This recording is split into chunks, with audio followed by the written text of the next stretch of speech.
বহুত ক্ষেত্ৰতে আমাৰ এনেকুৱা লাগে কি আমি কোনোবা মানুহৰ কাৰণে বহুত কিবা কিবি কৰোঁ, কিন্তু মানুহজনে আমি যিমানখিনি কৰিছোঁ সেইটো বস্তু নাৰাখিলে, ইভেন আমাৰ লগত বেয়া কৰি দিলে, আৰু সেইবিলাক বস্তু লৈ পেলাই আমাৰ মনত বহুতবাৰ ডাউট আহে, আমি কিবা বেয়া ভাবি লওঁ আৰু বহুত অভাৰ থিংকিঙত গুচি যাওঁ।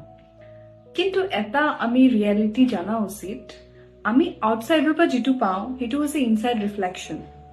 অকণমান সেইটো কথা আমি যদি মন কৰোঁ, ভালকে বহোঁ তেতিয়া নিজৰ লগত, তেতিয়া আমি দেখা পাওঁ আমি নিজৰ ভিতৰতে কিমান নিজক লৈ পেলাই ছেল্ফ ডাউট ক্ৰিয়েট কৰোঁ, কিমান এনেকুৱা চিটুৱেশ্যন ভাবোঁ য'ত আমি এনাফ বুলি নাভাবোঁ, আমাৰ ভিতৰত বহুত কিবা কিবি প্ৰব্লেম থকা বুলি ভাবোঁ। আৰু যেতিয়া আমি সেইবিলাক নিজকে ভাবি থাকিম আৰু সেইটো লৈ পেলাই আমাৰ পাৰ্চনেলিটিটো ক্ৰিয়েট কৰিম, তেতিয়াহ'লে অবভিয়াছলি বেলেগ এজনে সেইটোৱেতো আমাক দিব ন। যদি আমি ভাবিছোঁ আউটছাইডাৰ এজনে আমাক ভালকে ট্ৰিট কৰা, আমি যেনেকে দিছোঁ আমাকো তেনেকে দিয়া, তো ইনচাইডৰ পৰা আমি নিজেই সেইটোৰ কাৰণে ৱৰ্ডি বুলি ভাবিব লাগিব। যিটো টাইমলৈকে আমি ভাবিম কি আমি সেইটোৰ কাৰণে কেপেবল নহয়, তেতিয়ালৈকে নাপাওঁ।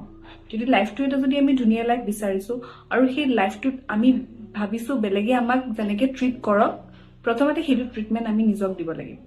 আমি কাকোকে কাৰো আগতে সৰু বুলি ভাবিব নালাগিব, আমি কাকোকে সেইটো পজিশ্যন নিজতছে বেছি এটা ডাঙৰ পজিশ্যন দিব নালাগিব।